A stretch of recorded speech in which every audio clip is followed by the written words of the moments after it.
अगर आप श्री माता वैष्णो देवी यूनिवर्सिटी में पढ़ते हैं तो 6 अगस्त को आपको यूनिवर्सिटी की मैनेजमेंट की तरफ से एक नोटिस आया होगा और वो नोटिस होगा फ़ीस स्ट्रक्चर का जो आपको पे करनी है अगले सेमेस्टर के लिए, अगले साल के लिए। कुछ स्टूडेंट्स के लिए, इनफैक्ट कटरा के जो स्टूडेंट्स थे स्पेसिफिकली उनके लिए एक बड़ा शॉक रहा, क्योंकि ये फ़ीस 10,000, 20,000, 25,000 या 30,000 नहीं है। ये फ़ीस करीब 1.5 लाख रुपए के करीब है मैक्सिमम, और मिनिमम ये 70-75 हज़ार रुपये के करीब है। और कुछ स्टूडेंट्स ऐसे पढ़ते हैं कि जिनके माता पिता का रोज़गार इस समय बंद है पिछले 5 महीने से कोविड-19 के चलते, और आगे कब तक शुरू होगा इसका कोई पता नहीं। और दिसंबर तक अगर सरकार की नोटिफिकेशन की बात करें तो स्कूल, कॉलेजेस और यूनिवर्सिटीज़ भी शायद बंद रहेंगी, लेकिन यूनिवर्सिटी का इस तरह से फ़ीस का नोटिस भेजना स्टूडेंट्स को ये एक शॉक से कम नहीं है। दोस्तों, मैं हूं हिमांशु शर्मा और आप देख रहे हैं यंग बाइट्स। कोविड-19 के चलते कितनी प्रॉब्लम्स रहीं पिछले 5 महीने में आम पब्लिक को, ये हमने आप तक पहुंचाया, और सरकार, एनजीओज़ और सोशल वर्कर्स ने कैसे उन प्रॉब्लम्स को सॉल्व किया, डील किया, क्या लोगों तक राहत पहुंची या नहीं पहुंची, हमने आपको बताया। लेकिन आज एक केस कटरा में स्थित श्री माता वैष्णो देवी यूनिवर्सिटी का है, जिसने एक नोटिस भेजा है जिसमें बच्चों को एक स्पेसिफिक डेट के तहत फ़ीस जमा करानी होगी अगले साल में अपने आप को रजिस्टर करने के लिए। स्टूडेंट्स खफा लग रहे हैं, हमारी काफ़ी स्टूडेंट से बात भी हुई। इस विषय पर चर्चा करने के लिए हमारे पास इस समय मौजूद हैं कटरा के एक यंगस्टर, एक डायनामिक पर्सनालिटी रखते हैं और ख़ुद एक लॉ स्टूडेंट हैं। इनका नाम है मिखिल पाधा, एक सोशल वर्कर भी हैं और पॉलिटिकली भी इन्वॉल्वमेंट रखते हैं कटरा कस्बे की बात हो तो। मिखिल जी, आपका स्वागत है। जी, बहुत बहुत शुक्रिया। मिखिल जी, ये जो नोटिस आया है, क्या सोचते हैं आप इस बारे में कि ये नोटिस सही है या गलत है? देखिए, ये जो जो एसएम वीडियो की तरफ से जो 6 तारीख को एक नोटिफिकेशन आई है एसएम वीडियो के बच्चों को जी, ये सीधा मैं कहूँगा कि ये बच्चों को नोटिफिकेशन ही उनके पेरेंट्स के ऊपर बर्डन आया है। बिल्कुल। मैं बात करूँगा अगर एसएम वीडियो के डिफरेंट जो कोर्सेज उन्होंने दिए हैं, एमए इकोनॉमिक्स है, उसके बाद इंजीनियरिंग है, एमबीए है, जो अलग अलग कोर्सेज हैं, उनकी अलग अलग फ़ीस स्ट्रक्चर है। बात करेंगे हम कि 75,000 से लेकर के 1.5 लाख तक उनको फ़ी पे करनी है अलग अलग कोर्सेज़ के बच्चों ने। तो होली स्लोली बच्चे अपने पेरेंट्स के पास जाएंगे कि पेरेंट्स ने कि अब फ़ी देनी है। तो सीधा 21 अगस्त तक उनको एक टाइमलाइन दी है, 21 अगस्त तक आपको फ़ी पे करनी है, उसके बाद आपको लेट फ़ी पड़ेगी। तो कोविड-19 के चलते पूरे वर्ल्ड में इतना कहर चल रहा है इस चीज़ का। आप देखें कि हमारी बिज़नेस एंटिटी, हम बात करेंगे कटरा की, कटरा का बिज़नेस बिल्कुल ज़ीरो है और सीधा बर्डन जो पड़ा है हमारे कटरा पे पड़ा है। हमारे जो कटरा के बच्चे जो एसएम वीडियो में पढ़ते हैं, वो कहाँ से एकदम से इतना पैसा निकाल के जो फ़ी के रूप में उनको भरना है, वो कहाँ से उनको वो दे पाएंगे? बिल्कुल।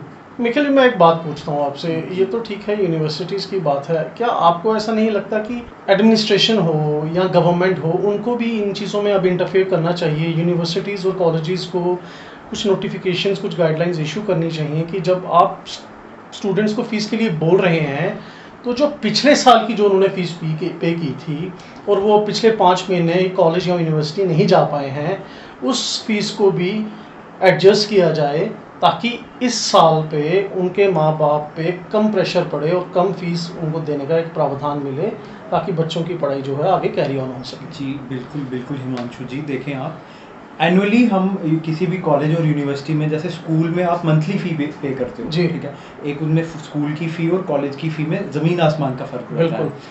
कॉलेजेस में आपको और यूनिवर्सिटीज़ में आपको एनुअली फ़ी पे करनी है। मैं बात करूँगा कि जो लास्ट ईयर जो बच्चों ने फ़ी पे करी है, फॉर एग्जांपल एक बच्चे ने एक पर्टिकुलर यूनिवर्सिटी में, हम एसएम वीडियो की बात करते हैं, उसने उस यूनिवर्सिटी में अपनी हॉस्टल फ़ी, मेस फ़ी, एनुअल फ़ी, ट्यूशन फ़ी और जो बाकी लाइब्रेरी फ़ी, जो भी एक्स्ट्रा XYZ हो गई, मेंटेनेंस फ़ी हो गई, कुछ भी हो जी, XYZ जो भी फ़ी मिला के उसने 2 लाख रुपए उसमें यूनिवर्सिटी को दिया है।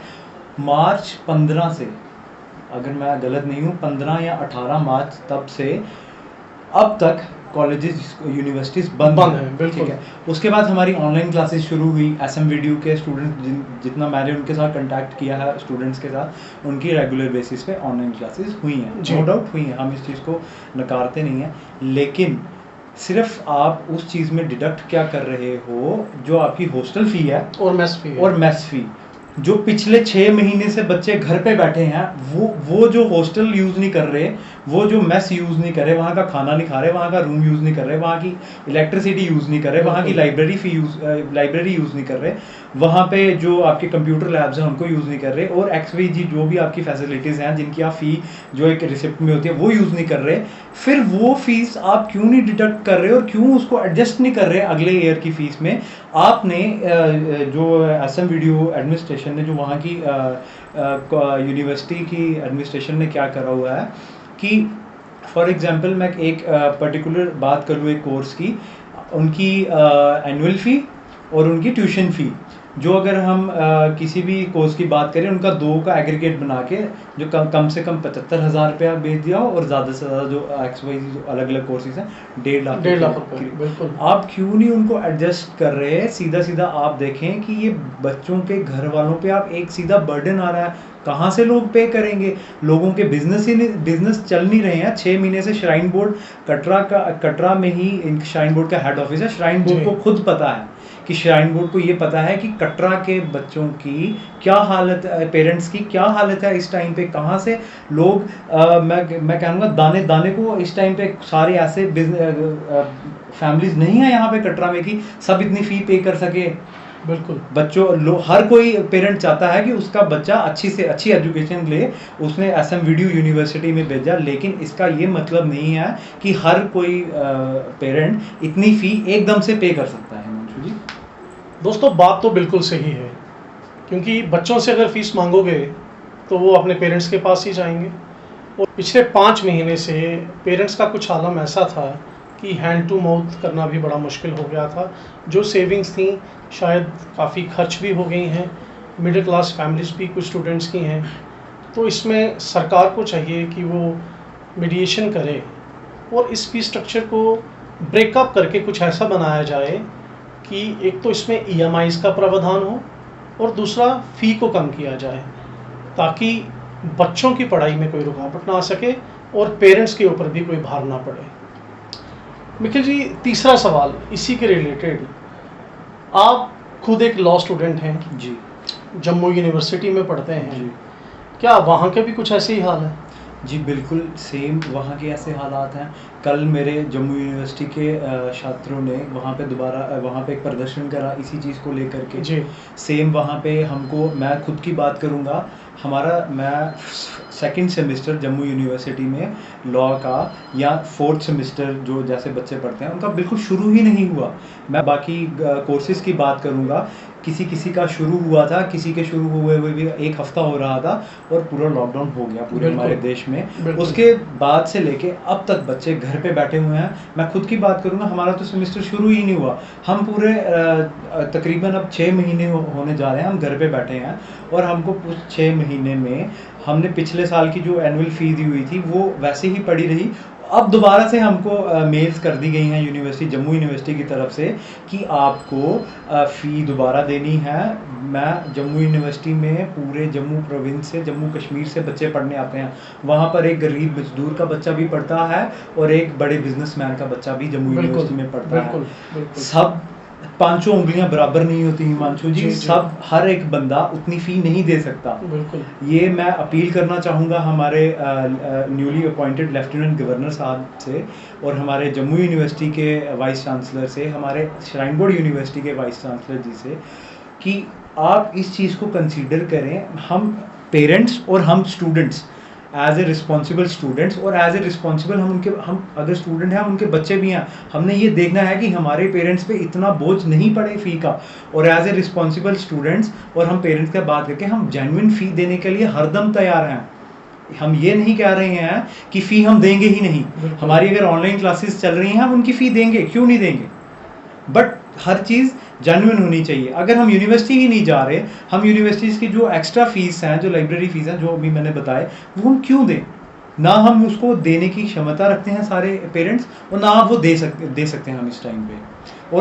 और दूसरा मैं ये ऐड ऑन करना चाहूँगा, जैसे एसएम वीडियो में की इतनी ज़्यादा अमाउंट में उन्होंने दिया कि फ़ी को इंस्टॉलमेंट पे लें, इसको दोबारा रिकंसीडर करें, इसको देखें कि क्या हम इसमें कम कर सकते हैं, कि जेन्युइन कितना बनता है फ़ी लेना, Right. और उसको इंस्टॉलमेंट्स पे रखें कि पेरेंट्स पे जो आगे ही जो एक घर का मुखिया होता है, उसने पूरे घर को चलाना होता है, जो आगे ही पूरा जो एक बेरोजगार होके बैठा हुआ है। मैं बात कटरा की ही नहीं करूँगा, मैं बात करूँगा हमारे जम्मू उधमपुर जो भी आसपास के इलाके हैं, जो भी जम्मू उधमपुर की छोड़ो, यूनिवर्सिटीज़ में जिनके भी बच्चे पढ़ते हैं, सब जॉब वालों के बच्चे नहीं पढ़ते हैं यूनिवर्सिटीज़ में, जॉब वालों की जॉब चल रही है, वो फ़ी दे रहे हैं। लेकिन जो प्राइवेट फर्म्स में लोग काम करते हैं, इंडस्ट्रीज़ में जम्मू देख लीजिए आप, काम करते हैं, उधमपुर, रियासी, कटरा, जो हमारा ये डोडा, किश्तवाड़, यहाँ तक के आप चाहे शॉपकीपर्स ले लीजिए जी, हर कोई इसके चलते परेशान है। आप एकदम से उनके ऊपर इतना फीस का इतना बोझ डालेंगे तो वो कहाँ से फ़ी देंगे? आप इंस्टॉलमेंट्स पे रखें और इसको रिकंसीडर करें। मैं एक और अपील करना चाहूँगा आपके यंग बाइट्स के माध्यम से, कि कटरा के स्टूडेंट्स मेरे से आके जुड़े। मैं इस चीज़ को बिल्कुल पॉलिटिकली कोई मुद्दा नहीं हम इस चीज़ को बना रहे हैं, हम बात करेंगे कटरा की, कि कटरा के लोगों पे, कटरा के बच्चों पे, और कटरा में बात करूँ, और बाहर के जो भी कटरा के बाहर से जो भी इस वीडियो को देख रहे हैं, कि हमने अपने हक के लिए बात करनी है। हमने अपने हक के लिए अगर बात हमने पहले अपने वाइस चांसलर साहब को हम एक मेमोरेंडम पेश करेंगे, जब हमारी बात नहीं सुनी जाएगी हम आगे भी जाएंगे, हम आपके हक के लिए बात करेंगे, हम आपके हक के लिए हरदम लड़ेंगे। दोस्तों, बात तो बिल्कुल सही है। जहाँ पे पिछले 5 महीने से हमने जम्मू रीजन में स्कूल एसोसिएशंस के प्रोटेस्ट देखे, जब वो 500,000 रुपये की फ़ीस और 10, 15, 20 हज़ार रुपये की एडमिशन फ़ीस नहीं दे सकते थे, तो कॉलेज और यूनिवर्सिटीज़ में फ़ीस लाखों रुपए के हिसाब से है। ये SMVDU जो प्रेस्टिजियस यूनिवर्सिटी है, जम्मू यूनिवर्सिटी जो भी एक प्रेस्टिजियस यूनिवर्सिटी है, इन यूनिवर्सिटियों का ये हाल है कि ये पूरी फ़ीस मांग रहे हैं, और इस समय पेरेंट्स का हाल आपको पता ही है। और मेरे दर्शक जो देख रहे हैं, उनके बच्चे अगर यूनिवर्सिटीज़ में पढ़ते हैं तो वो समझ सकते हैं कि मेरी बात का क्या मतलब है। लेकिन निखिल जी, मैं एक बात आपसे पूछना चाहता हूँ जी। आप एक कार्यकर्ता भी हैं एक पॉलिटिकल पार्टी के जी। और वो पॉलिटिकल पार्टी अभी पावर में भी है जी। तो आप उस स्ट्रीम को फॉलो ना करते हुए इस स्ट्रीम को क्यों फॉलो कर रहे हैं? कि आप इसको खुद उठाना चाहते हैं एज ए सोशल वर्कर? अगर आप आज मैं बात करूं कि अपने डिस्ट्रिक्ट हेड को या अपने जम्मू रीजन के हेड को ये बात करें, ये बात पहुंचाएं और वो इंटरवीन करें, तो तब भी तो हल निकल सकता है। देखिए हिमांशु जी, अगर मैं एक यूथ हूँ, मैं बिल्कुल क्लियर बात करता हूँ आपके साथ। बिल्कुल। अगर मैं इस चीज़ को उस पॉलिटिकल पार्टी के साथ जोड़ के चलूँगा ना, तो फिर जो हमारी अपोजिशन होगी, अपोजिशन पार्टी के लोग होंगे, उनके बच्चे भी उस यूनिवर्सिटी में पढ़ते हैं, वो कहीं ना कहीं इसके साथ नहीं जुड़ेंगे। मैं बात करूँगा, मैं खुद इसमें आ करके पॉलिटिकल, मैं इसको साइड पे रख करके, हम एक पढ़े लिखे यूथ हैं, हम जानते हैं अपना हक लेना, जिधर हमें हक नहीं मिले हम वहाँ पे अपनी बात रखना भी जानते हैं। बिल्कुल। मैं इसको पॉलिटिकली नहीं ले करके इसलिए इसमें आ रहा हूँ, क्योंकि देखिए, अगर अपोजिशन के जो दूसरी जो पॉलिटिकल पार्टीज़ हैं, उनके बच्चे भी यूनिवर्सिटीज़ में पढ़ रहे हैं, या लोग कहेंगे कि ये एक पॉलिटिकल मुद्दा बना के इसको ले रहे हैं, नहीं, मैं इस पॉलिटिकल पार्टी का नाम तक भी नहीं लूँगा। हम जुड़े हैं, उससे जुड़े रहेंगे, लेकिन बात है सबसे पहले कटरा की, हमारे हक की, और हम अपने हक की बात सबसे पहले करेंगे। तो दोस्तों, ये थे निखिल पादा जी, एक लॉ स्टूडेंट हैं, जम्मू यूनिवर्सिटी में पढ़ते हैं और युवा शक्ति की बात करते हैं। और जो ये इशू है फीस का, कॉलेज यूनिवर्सिटीज़ का, इसमें से ये पॉलिटिकल पार्टीज़ को हटा के सिर्फ कटरा की बात करना चाहते हैं और बिना किसी की पार्टी की बात करते हुए कटरा के युवाओं को अपने साथ ले जाना चाहते हैं, ताकि जो फीस स्ट्रक्चर है उसको ब्रेकअप करके फिर से उसको रीस्ट्रक्चर किया जाए और EMIs का प्रावधान भी किया जाए, ताकि बच्चे आसानी से पढ़ सकें और जो पेरेंट्स हैं उनके ऊपर कोई भी फाइनेंशियल प्रेशर ना पड़े। खासकर जो 5 महीने से हमारी दुर्दशा हुई है, और आने वाले टाइम में भी क्या समय आएगा ये किसी को पता नहीं। आप जुड़े रहिए यंग बाइट्स के साथ। मैं हूं हिमांशु शर्मा, कैमरामैन वरुण शर्मा के साथ।